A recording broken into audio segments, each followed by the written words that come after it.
Shalom teman-teman. Ya, selamat datang di kelas filsafat ilmu. Kita hari ini belajar mengenai fenomenologi. 2 minggu yang lalu kita belajar mengenai pengaruh fisika kuantum terhadap filsafat. Minggu lalu kita belajar mengenai agama versus science. Dan hari ini kita masuk kepada satu filsafat yang menarik yang bernama fenomenologi.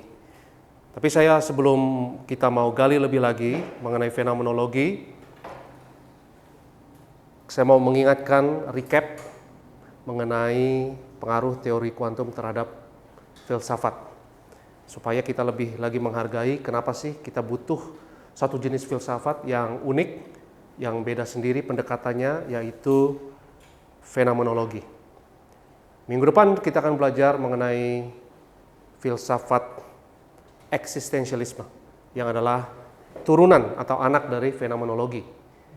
Jadi minggu depan seru ya, itu salah satu filsafat yang paling terkenal yaitu eksistensialisme, dan pertemuan yang terakhir setelah itu adalah pertemuan kita yang terakhir teman-teman, yaitu kita akan pelajari satu karya dari Jordan Peterson yang judulnya Maps of Meaning. Seru. Karena Maps of Meaning ini saya sebut sebagai aplikasi fenomenologi dan eksistensialisme terhadap Alkitab. Itu yang kita pelajari. Ya, jadi bagaimana fenomenologi dan eksistensialisme ini dapat menjadi pendekatan untuk kita lebih lagi mengerti kitab suci, dan contohnya adalah karya masterpiece dari Jordan Peterson yang namanya adalah Maps of Meaning. Ya, peta dari makna, ya, Maps of Meaning. Jadi hari ini kita mau belajar mengenai fenomenologi. Ini filsafat yang sangat berbeda dari faham-faham yang telah kita pelajari awal, yaitu induktivisme, deduktivisme, faham-faham filsafat yang positivis, yang rasionalisme, yang materialistik. Tapi fenomenologi ini memiliki pendekatan yang berbeda. Kita recap dulu ya, kita recap mengenai misteri terbesar dalam fisika kuantum, yaitu measurement problem. Saya recap secara singkat sebelum kita masuk kepada fenomenologi ini. Teman-teman masih ingat measurement problem? Ya, ketika atom atau elektron ditembakkan ke satu batas yang ada satu lubang, ya. Ini namanya kan double slit eksperimen ya, eksperimen 2 lubang. Slit itu apa ya? Selongsor ya kali ya? Apa ya? Hah? 2 celah gitu aja ya. Kayaknya lubang kayaknya agak kurang bagus ya terjemahannya. Apa? Celah atau slit kan itu lubang vertikal gitu. Ada istilahnya selongsor ya? Apa namanya? Enggak ada ya? Ada nggak sih? Ya celah aja lah ya. Oke, kita kasih istilah celah. Ya, jadi misalnya celahnya cuma 1, teman-teman. Ini ada 2 sebenarnya, tapi yang atas ditutup ya. Yang di atas ditutup, elektron ditembak, dia akan berlaku seperti gelombang atau partikel. Dia akan seperti peluru, ya, kayak nembak peluru aja, jadi kayak partikel. Jadi akan masuk lewat satu lubang karena memang tersedia cuma 1 celah. Jadi dia cuma lewat 1 celah, ya. Dan nggak ada yang istimewa mengenai hal yang ini, nggak ada yang luar biasa, dan tidak ada yang kontroversial sama sekali dalam hal ini. Tapi sesuatu yang ajaib, sesuatu yang istimewa terjadi ketika lubang kedua dibuka. Ketika lubang yang kedua dibuka, double slit eksperimen, dan elektron ditembakkan, hasilnya akan selalu membentuk,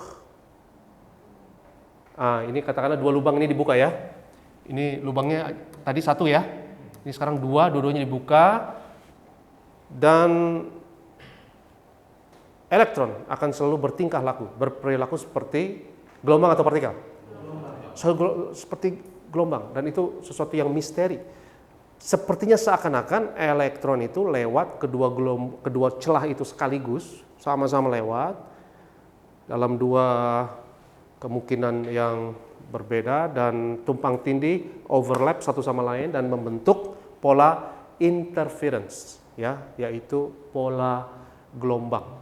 Ya, pola interference adalah ciri khasnya sifat gelombang dari sebuah elektron, sementara ya kalau misalnya berlaku seperti partikel tidak ada yang istimewa, ya itu seperti peluru biasa katakanlah.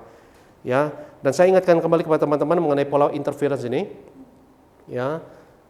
Jadi supaya kita mengerti kenapa gelombang itu membentuk interference atau overlap, ya, tumpang tindih satu sama lain. Misalnya teman-teman jatuhkan dua bola atau dua batu lah ya ke kolam.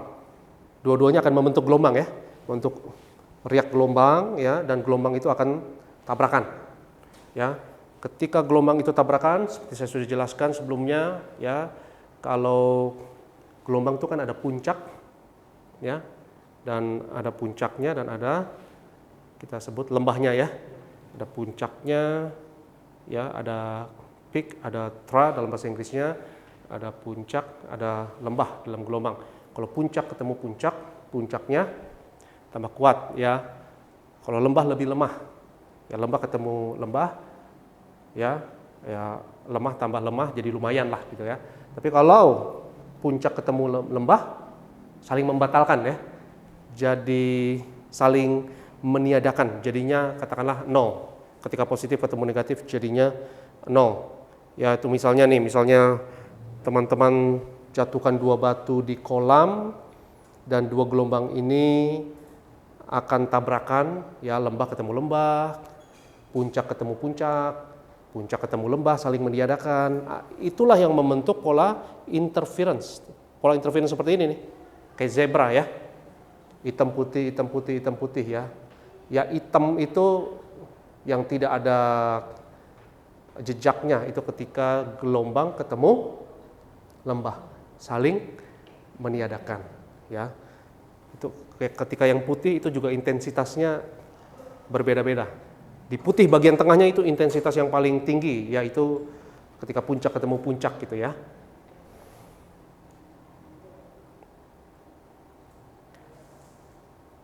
Oke. Tapi sesuatu yang misterius terjadi teman-teman ketika ada detektor. Jadi ilmuwan kan penasaran ya, kok kalau ada dua lubang, kok berlaku seperti gelombang. Kalau gitu kita mau pelototin dah, ya kita mau selidiki si elektron ini satu-satu nih, ya kita mau lihat bagaimana mereka bertingkah laku ketika ada detektor. Ya, tapi sebelum masuk ke situ ya begini, sebelum kita masuk ke situ saya ingatkan lagi kepada teman-teman, kan ilmuwan penasaran ya, kenapa kalau dibuka lubang keduanya dibuka ada dua celah kok jadi gelombang.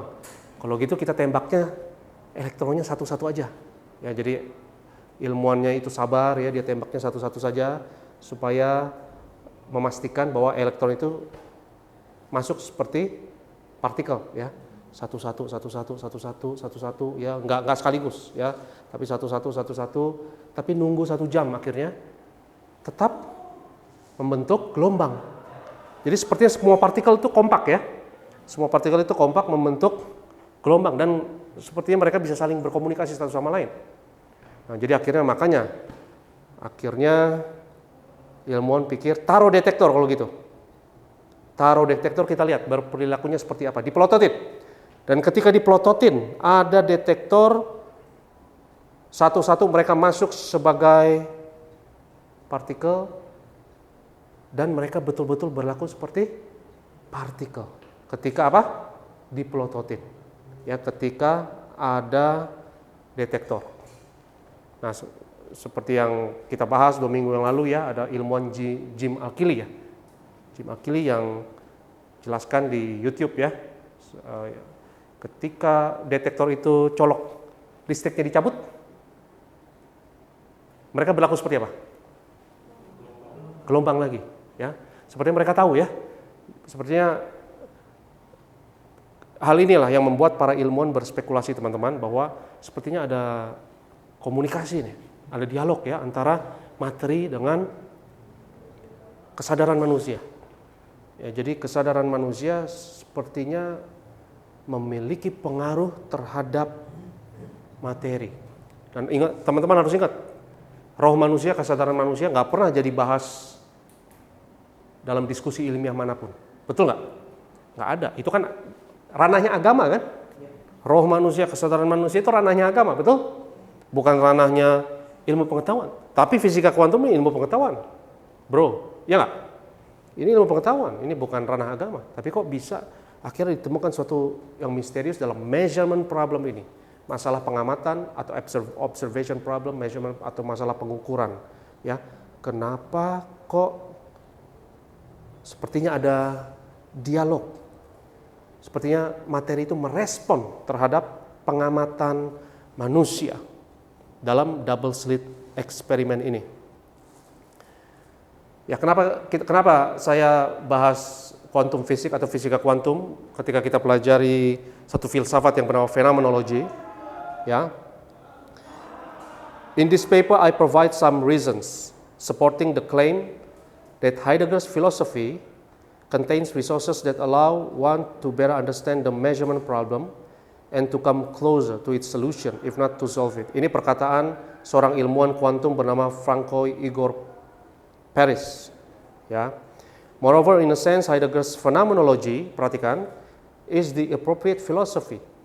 Jadi fenomenologinya Heidegger itu adalah filsafat yang tepat untuk mengerti fisika yang non-klasik. Fisika yang non-klasik tentu saja tidak lain dan tidak bukan adalah fisika kuantum. Ya, fisika yang klasik adalah fisikanya Newton. Bahkan Einstein itu masih klasik, masih termasuk klasik ya. Tapi kalau kuantum itu udah ranah yang berbeda, ya itu udah binatang yang berbeda ya. Kenapa kita bahas mengenai fenomenologi, teman-teman? Kita adalah mahasiswa dari sekolah teologi ya, dan itu kenapa kita mau bahas mengenai fenomenologi ini dalam sudut pandang filsafat yang nyerempet-nyerempet agama. Nah, itu dia. Dalam Philosophy of Religion, salah satu entry dalam Wikipedia mengenai Philosophy of Religion, the study of religious experiences from the perspective of the field of phenomenology has also been a feature of the philosophy of religion. Key thinkers in this field, pemikir-pemikir utamanya adalah William Christensen dan Gerard van der Leeuw di antara lain, ya. Jadi fenomenologi ini adalah satu filsafat yang nyerempet agama ya teman-teman. Dan sudah jelas dari pembahasan sebelumnya oleh Francois Igor Paris ini teman-teman ya, bahwa jenis filsafat yang tepat untuk digunakan untuk mengerti fenomena-fenomena misterius bin aneh dari fisika kuantum seperti double slit experiment dan measurement problem ini adalah fenomenologi ya. Lagi mengenai phenomenology of religion, the phenomenology of religion concerns the experiential aspect of religion ya. Jadi aspek pengalaman, describing religious phenomena in terms consistent with the orientation of worshippers. It views religion as made up of different components and studies these components across religious traditions in order to gain some understanding of them. Ya, jadi dalam ilmu filsafat dan ilmu pengetahuan biasanya pengalaman manusia, kesadaran manusia, roh manusia itu nggak dikasih tempat sama sekali ya. Itu diremehkan ya. Itu satu ranah yang subjektif, yang tidak ilmiah, ya, yang mungkin disebut sebagai arbitrary, suka-suka dan tidak objektif. Tapi filsafat fenomenologi ini berbeda ya. Itu mengedepankan pengalaman manusia. Dan saya pikir bahwa nggak salah untuk menghipotesa hal tersebut, nggak salah. Apalagi sudah dibuktikan dengan keanehan dari measurement problemnya fisika kuantum ini ya. Jadi ada sesuatu yang aneh mengenai sesuatu yang misterius mengenai kesadaran manusia, mengenai pengamatan manusia, mengenai roh manusia. Karena dalam ilmu pengetahuan biasanya materi dianggap lebih nyata dari roh.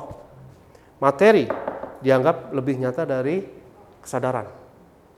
Tapi sesuatu yang aneh bin ajaib ditemukan oleh para ilmuwan dalam laboratorium fisika kuantum. Ya.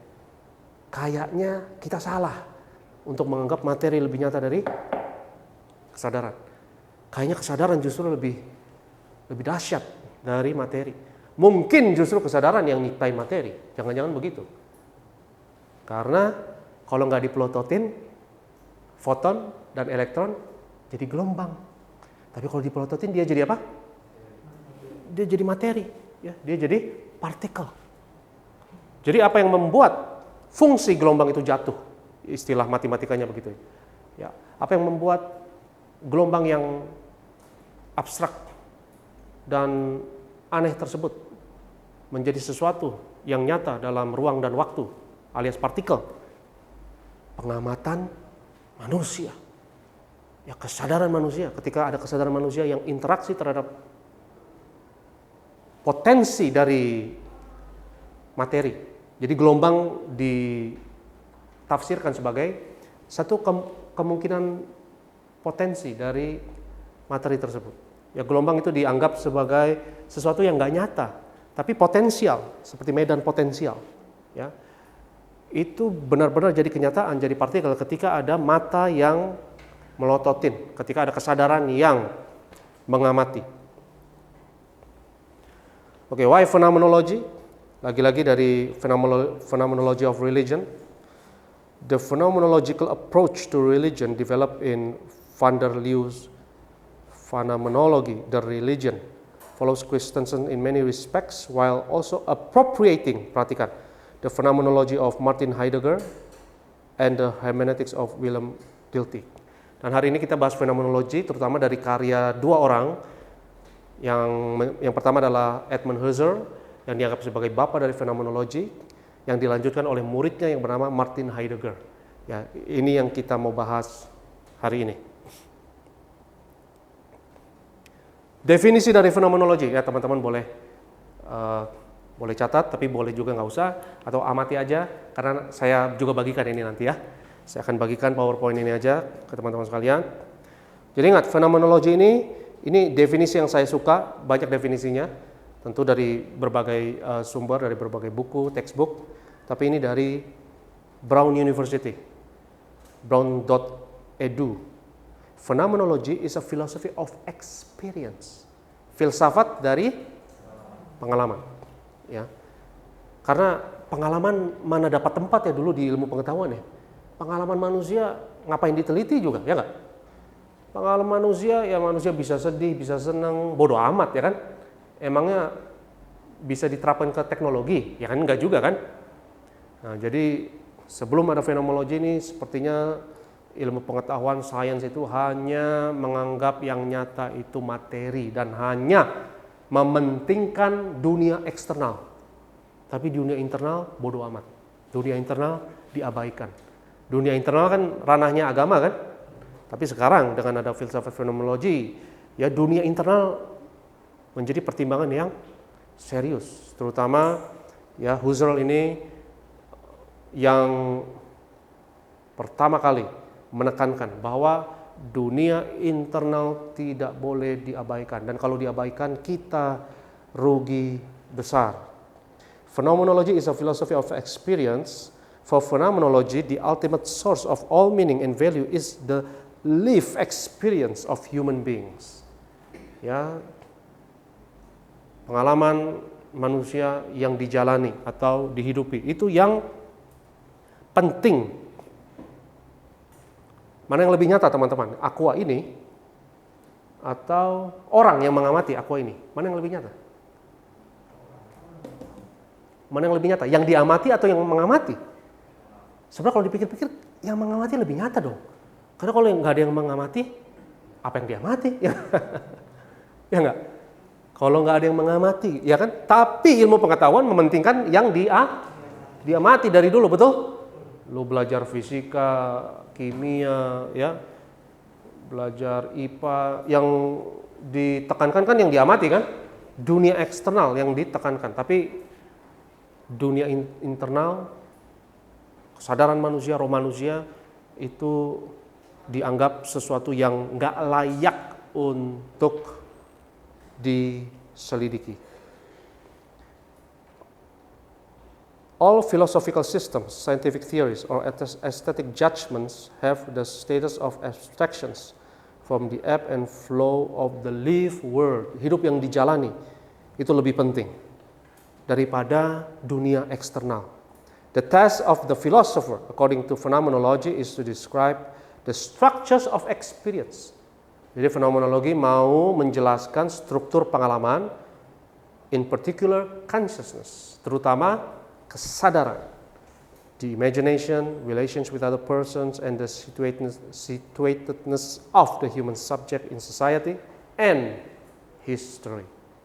Ya, jadi untuk pertama kalinya ada filsafat yang menekankan pentingnya dunia internal, perasaan kita, sedih, takut, senang, khawatir, yang dianggap nggak layak dipelajari oleh ilmu pengetahuan yang sebelumnya, tapi nyata.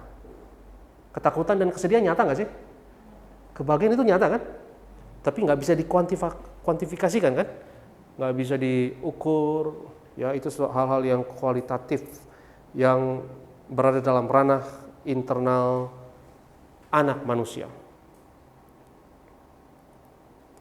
Phenomenological theories of literature regard works of art as mediators between the consciousness of the author and the reader, or as attempts to disclose aspects of the being of humans and their worlds. The modern founder of phenomenology is the German philosopher, ini dia bapak phenomenology, Edmund Husserl, who sought to make philosophy a rigorous science by returning its attention to the things themselves. Ya, nanti saya jelaskan apa maksudnya the things themselves, ya. The things themselves, ya. Mungkin the things themselves saya terjemahkan sebagai sesuatu sebagaimana adanya, katakanlah begitu. Realitas sebagaimana adanya, atau realita yang absolut, ya, sesuatu yang sebagaimana adanya. Jadi Edmund Husserl ini memiliki ambisi yang luar biasa, membuat suatu filsafat yang adalah sains yang rigorous. Rigorous itu apa tuh? Hardcore, ya. Satu ilmu pengetahuan yang ketat, yaitu fenomenologi, ya. Padahal yang dipelajari hal-hal yang subjektif, ya, hal-hal internal, tapi dia mau membuat suatu ilmu yang objektif mengenai hal-hal yang subjektif. Oke, kembali lagi nih ke fisika kuantum, ya, mengenai measurement problem. Kita lihat, ya, bahwa pengamatan manusia memiliki satu power yang luar biasa, sehingga katakanlah partikel subkuantum yang tadinya berlaku seperti gelombang ketika diamati, ya, ketika dipanggil dengan detektor, ketika diamati, dipelototin, dia jadi yang tadinya berlaku seperti gelombang akhirnya menjadi partikel, ya. Partikel itu dia menjadi nyata dalam ruang dan waktu. Ini John Wheeler, sekali lagi John Wheeler yang menciptakan istilah black hole, ya, fisikawan yang sangat ternama. Wheeler speculated that reality is created by observers in the universe. Ini implikasinya nggak main-main loh ini teman-teman, bahwa realita ini diciptakan oleh pengamat. Ini implikasinya gila loh. Dan yang ngomong ini bukan dukun, bukan paranormal yang ngomong. Yang ngomong adalah fisikawan kuantum. Ya. How does something arise from nothing? Bagaimana sesuatu yang nggak ada jadi ada? He asked about the existence of space and time. He also coined the term participatory entrophic principle, PAP, participatory entrophic principle. Participatory entrophic principle. Ini layak untuk diingat istilah ini karena istilah ini luar biasa teman-teman. A version of a strong entrophic principle Yang maksudnya adalah begini, entropic artinya manusia kan? Antropologi kan ilmu yang mempelajari manusia. Ya, participatory entropic principle artinya bahwa kalau nggak ada manusia, nggak ada yang namanya realita. Jadi manusia berpartisipasi dalam penciptaan dari realita ini. Kita kembali lagi ke Kejadian pasal 1 jadinya ya. Kejadian pasal 1 yang mengatakan manusia diciptakan menurut gambar dan rupa Allah.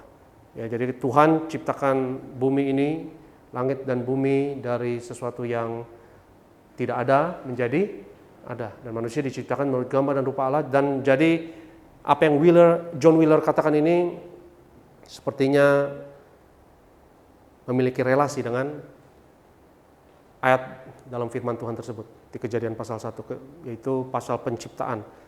Ya, manusia adalah gambar dan rupa Allah. Jadi jangan-jangan manusia punya daya cipta yang manusia tidak ketahui. Ya. Participatory entropic principle. Ini fisikawan kuantum dari Stanford bernama Andre Linde. The universe and the observer exist as a pair. Alam semesta dan sang pengamat sama-sama berada secara berpasangan. I cannot imagine a consistent theory of the universe that ignores consciousness. Ya, jadi teori mengenai alam semesta yang nggak melibatkan kesadaran manusia itu, ya, itu bukan teori yang menurut Andre Linde ini patut dipertimbangkan. Ya, jadi kita lihat dengan adanya fisika kuantum ada suatu tren yang luar biasa. Ya, kesadaran manusia, roh manusia ini yang tadinya dianggap sebagai suatu ranah subjektif yang nggak layak untuk dipelajari, bahkan disinggung karena dianggap sesuatu yang nggak nyata, ya. Tetapi sekarang kesadaran menjadi tempat yang sentral dalam pembahasan mengenai realita.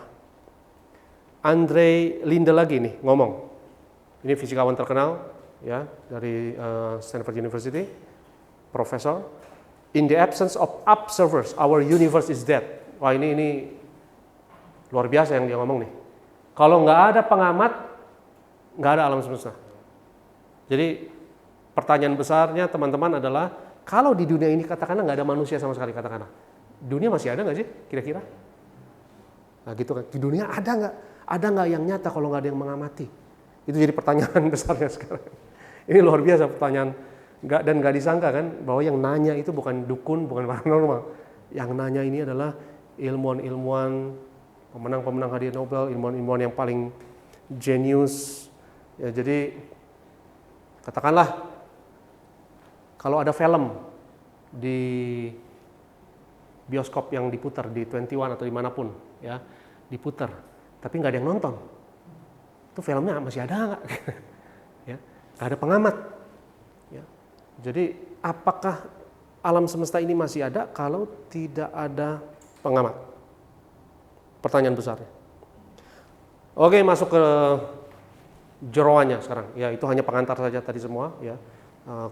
Fisika kuantum dan lain-lain, hanya untuk supaya teman-teman bisa apresiasi filsafat fenomenologi ini. Karena seperti yang tadi disinggung oleh Francois Igor Paris ya kalau nggak salah namanya, ya, bahwa filsafat yang bisa menjelaskan keanehan dalam double slit experiment atau measurement problem tersebut adalah filsafat apa? Fenomenologi. Ya, kalau filsafat yang lain nggak bisa jelasin, ya, materialisme mana bisa jelasin, ya, rasionalisme, positivisme nggak bisa jelasin mengenai keanehan yang berada dalam measurement problem tersebut. Fenomenologi dari bahasa Yunani, phenomenon, artinya that which appears, ya, itu sesuatu yang nampak, atau dari ada kata kerjanya phinestai, to shine forth, sesuatu yang bersinar, ya, sesuatu yang nampak, sesuatu yang dinyatakan kepadamu, ya. is the philosophical study of the structure of experience and consciousness. Ya, jadi bagaimana sesuatu itu nampak dan sesuatu itu kita alami, dan itu yang kita pelajari dalam filsafat fenomenologi ini. Oke, tadi kembali kepada pembahasan mengenai the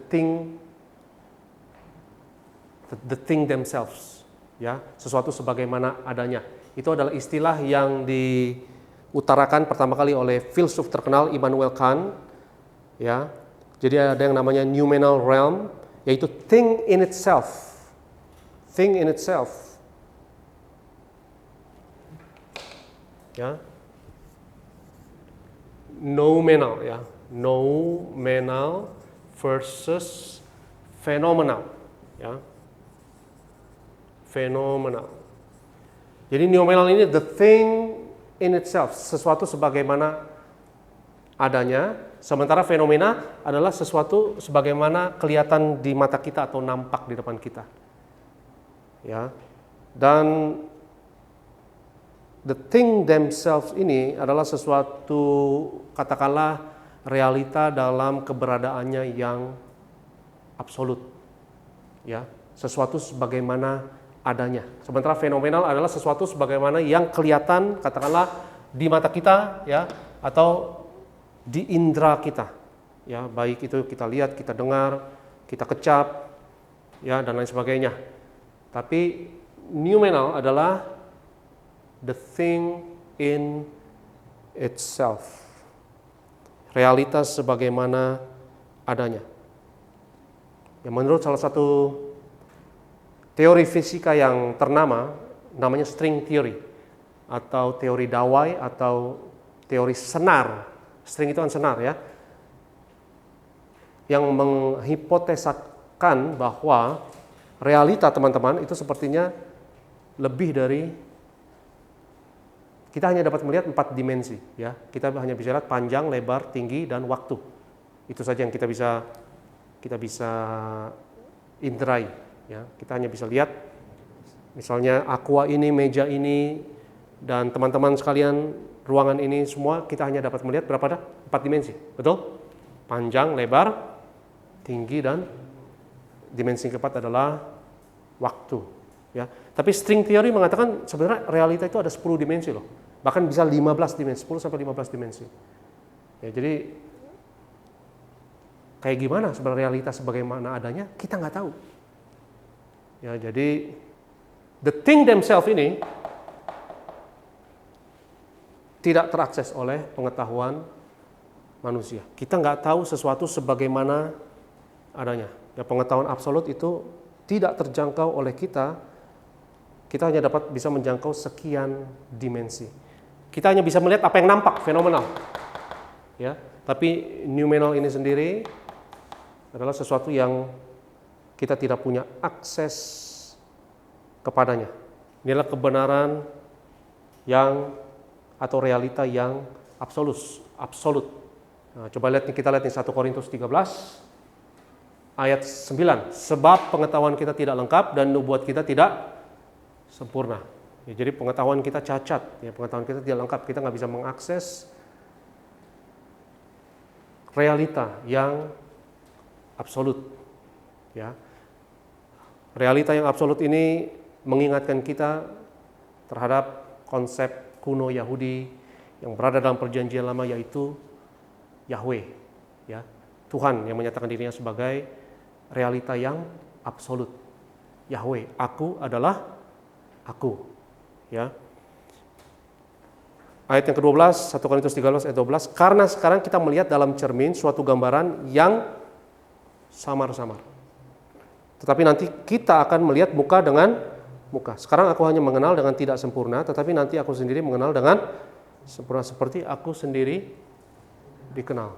Ya, saya bisa hanya lihat Yoris 3 dimensi. Ya, karena panjang, lebar, tinggi, ya. Tapi ada juga dimensi waktu lah. Tapi supaya nggak ribet, 3 dimensi aja lah ya. Saya hanya bisa lihat panjang, lebar, tinggi dari Yoris. Dimensi yang lainnya saya nggak bisa lihat. Ya. Jadi sebagaimana kita tuh sebenarnya seperti apa, kita nggak tahu. Kita hanya melihat yang fenomenal. Kita nggak mengerti yang the thing in itself. The thing in itself, sesuatu sebagaimana adanya. Konsepnya Immanuel Kant, ya, itu kita nggak ngerti, ya. Jadi pengetahuan kita tidak lengkap, pengetahuan kita cacat, ya, pengetahuan manusia tidak sempurna. Kita tidak punya akses kepada realita yang absolut. Oke, kita mulai masuk kepada Edmund Husserl, teman-teman, ya. Edmund Husserl ini dia lahir tahun 1859 sampai 1938. Fisika kuantum ditemukan tahun berapa? 19 berapa ya? 25 kalau nggak salah ya. Fisika kuantum, ya. Dan berkembangnya di tahun 30-an lah, ya. Dan Husserl masih hidup kan? Nah, jadi apa ada pengaruh perkembangan dari fisika kuantum itu yang mungkin memotivasi Husserl lebih lagi mungkin untuk, wah, berarti ini fenomenologi ini nggak salah, ya. Apa ada hal tersebut terjadi dalam sejarah, saya nggak tahu, ya, tapi sepertinya timingnya juga lumayan, ya. Timingnya fisika kuantum itu kan kalau saya tahun 27 lah, ya, kalau nggak salah, ya, sekitar 25-27 gitu, ya.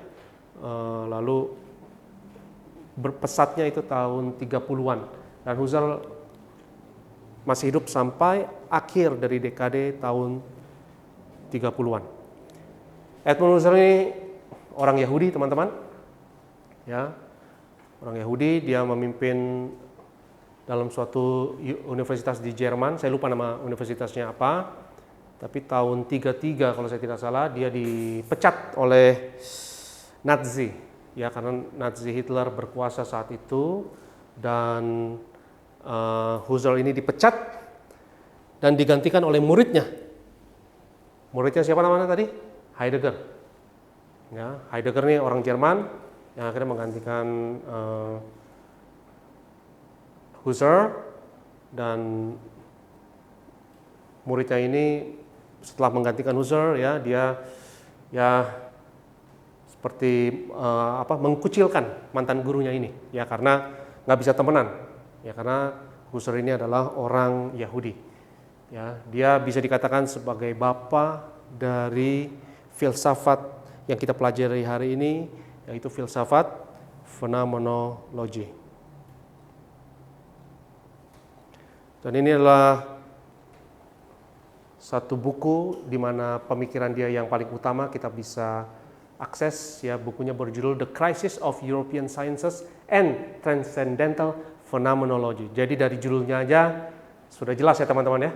Dia menganggap bahwa ilmu pengetahuan atau sains di Eropa atau di dunia barat, di dunia modern, itu udah salah kaprah.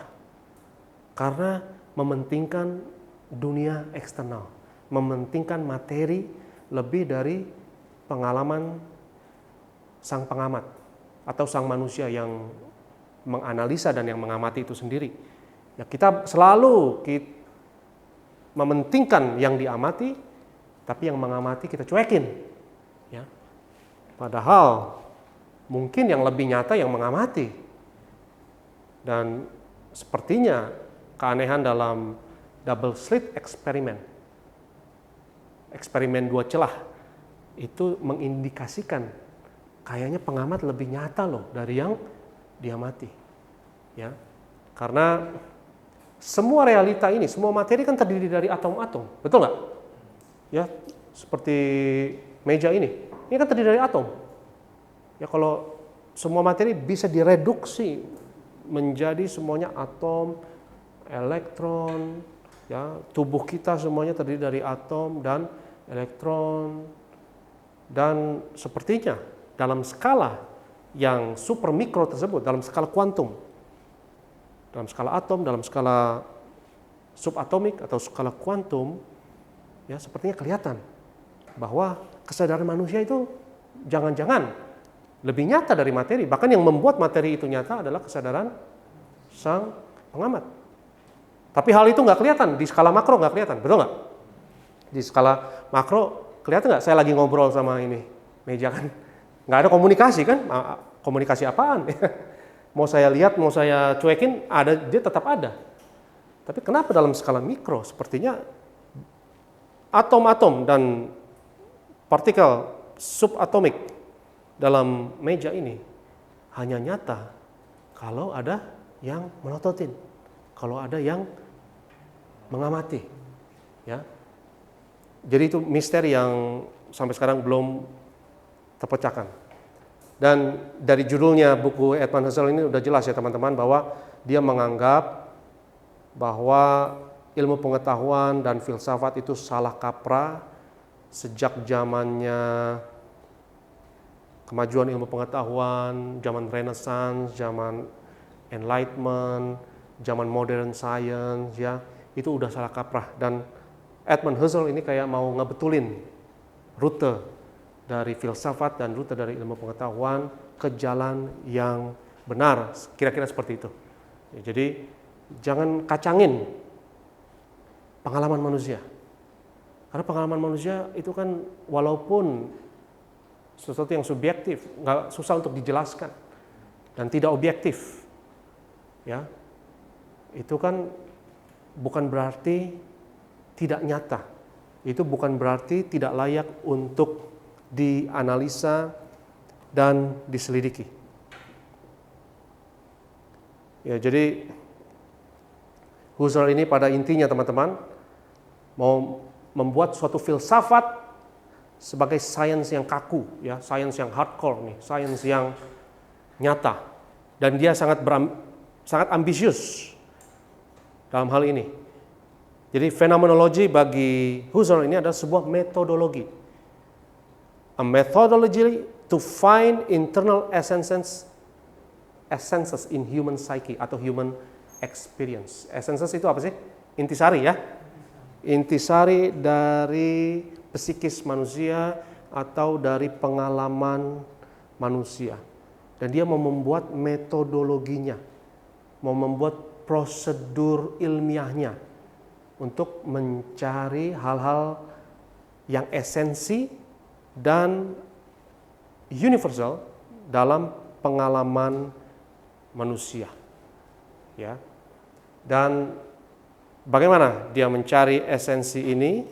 Ya, karena esensi ini penting, karena ketika kita temukan esensi-esensi ini, argumen Husserl adalah kita akan tahu siapa diri kita. Jadi mengenal diri kita adalah lebih penting daripada mengenal dunia luar. Itu bagi Husserl. Ya, kita dalam ilmu pengetahuan terlalu mementingkan dunia materi, dunia eksternal, tapi kita tidak mengenal diri kita sendiri. Jadi argumen dari Husserl adalah, ya, kenal diri kita sendiri, baru kita kenal dunia luar. Ketika kita lebih kenal diri kita sendiri, maka pengetahuan mengenai dunia luar itu akan lebih baik lagi. These essences cannot be doubted. Itu self-evident. Ya, jadi satu esensi yang semua orang sepakat mengenai intisari dari pengalaman manusia, yang nggak bisa diragukan lagi dan tidak bisa dipertanyakan lagi. Setelah esensi itu kita temukan, then poin yang terakhir, we can extract them to other realm of knowledge. Kita dapat aplikasikan ke ranah pengetahuan yang lain, termasuk ilmu pengetahuan alam, ya, termasuk ilmu pengetahuan pada umumnya, yaitu dunia eksternal. Tapi terlebih dahulu kita harus mengenal pengalaman kita sendiri dan bongkar struktur dari pengalaman tersebut dan cari intisarinya, cari esensinya, lalu esensi tersebut membuat kita mengenal diri kita sendiri. Setelah kita mengenal diri kita sendiri, baru kita bisa mengenal dunia luar. Jadi ini suatu ambisi yang sangat besar. Ini suatu epistemologi, suatu prosedur untuk mendapatkan satu ilmu pengetahuan yang canggih, muktakhir, dan mungkin paling hakiki, ya, untuk mengerti dunia dalam, pengalaman manusia, dan untuk bisa menjelaskan juga dunia luar secara sekaligus. Ya. Nah, ini beberapa konsep dari filsafat fenomenologi ini, ya. Yang pertama adalah intentionality. Intentionality refers to the notion that consciousness is always the consciousness of something. Kesadaran itu adalah dijelaskan sebagai aboutness. Jadi kesadaran itu adalah tentang sesuatu, ya, selalu mengenai sesuatu. The word itself should not be confused with the ordinary use of the word intentional, but should rather be taken as playing on the etymological roots of the word. Originally, intention referred to a stretching out, and in this context, it refers to consciousness stretching out towards its subject. Ya, jadi kesadaran itu adalah mengenai sesuatu, mengenai objek tertentu. Itu yang dijelaskan dalam konsep intentionality dalam filsafat fenomenologi ini. Dan pada intinya teman-teman, ya, dengan konsep intentionality ini mengatakan bahwa dunia internal manusia itu selalu yang terutama. Dia harus yang pertama dulu. Nggak boleh yang eksternal dulu, nggak boleh dunia materi dulu, ya. Tetapi harus dimulai dari pengalaman manusia. Ya, jadi dunia internal itu yang pertama. Karena dunia pengalaman, dunia consciousness itu selalu datang duluan sebelum yang diamati. Ya, consciousness is always about something. Always conscious of something. Kadang dibahas sebagai istilahnya aboutness, ya. Ini about tambah ness, ya. About something. Ya, jadi ada istilah baru nih, aboutness. Bisa saya kasih satu contoh, misalnya satu contoh, kesadaran itu seperti cahaya. Kayak cahaya, begini. Cahaya itu selalu menyatakan sesuatu, betul nggak? Betul nggak teman-teman? Cahaya menyatakan apa? Cahaya menyatakan teman-teman, menyatakan meja, bangku, ya kan? Ruangan ini nggak mungkin saya lihat tanpa cahaya, betul nggak? Jadi cahaya itu selalu menyatakan sesuatu, ya. Tetapi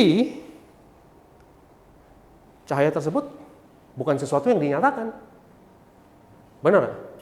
Cahaya bukan sesuatu yang dinyatakan, tapi cahaya selalu menyatakan sesuatu. Ya, jadi cahaya itu unik dibanding materi-materi yang lain, unik. Demikian juga roh manusia, kesadaran manusia. Kita nggak ngerti mengenai roh manusia, ya kan? Tapi roh dan kesadaran manusia selalu sadar akan sesuatu, betul nggak? Selalu menyatakan sesuatu. Tapi roh dan kesadaran manusia bukan sesuatu yang dinyatakan, kayak cahaya misalnya. Ya, kita nggak bisa bilang bahwa cahaya itu dinyatakan bagi kita, enggak. Cahaya justru selalu menyatakan sesuatu, betul nggak? Ya, saya nggak mungkin melihat apapun kalau nggak ada cahaya, benar nggak teman-teman? Ya, nggak ada apapun yang kita bisa lihat di tempat ini kalau tidak ada cahaya. Ya, jadi cahaya itu mirip seperti kesadaran, ya, mirip seperti consciousness. Itu konsep dari intentionality, ya. Jadi seperti dalam konsep intentionality ini kelihatan prioritas dalam fenomenologi ini, teman-teman, mementingkan pengalaman manusia.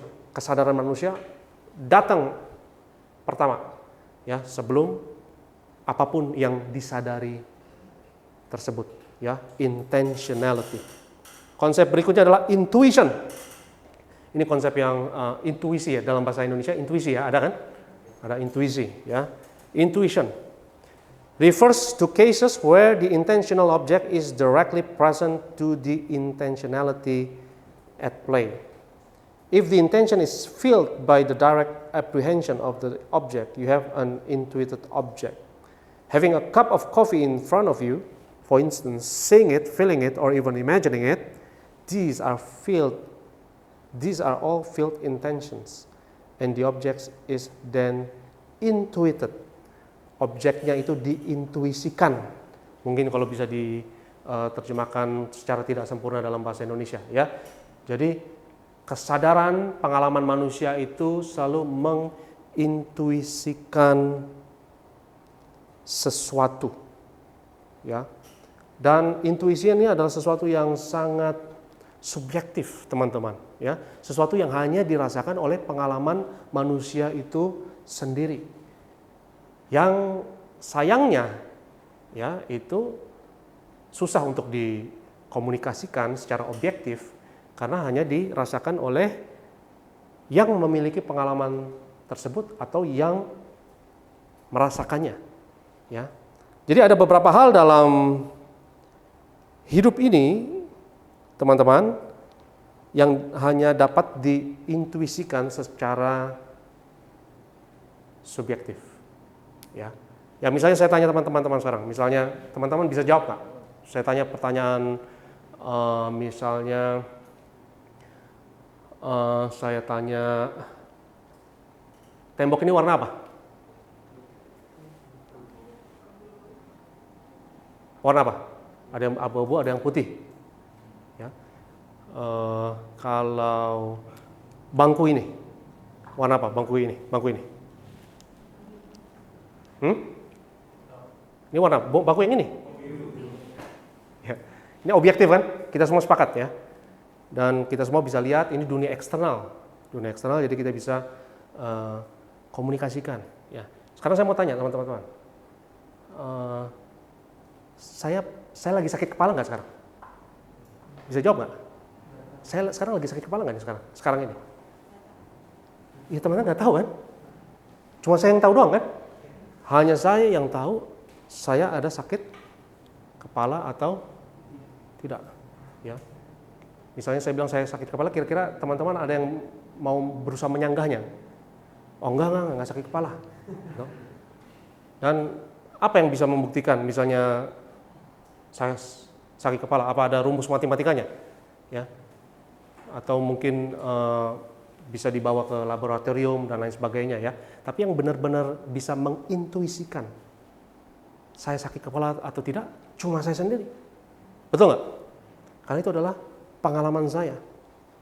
Ya, karena hanya manusia yang mengalaminya yang dapat merasakan hal-hal yang diintuisikan tersebut. Ya, jadi itu konsep intuition dari fenomenologinya Edmund Husserl, teman-teman, ya.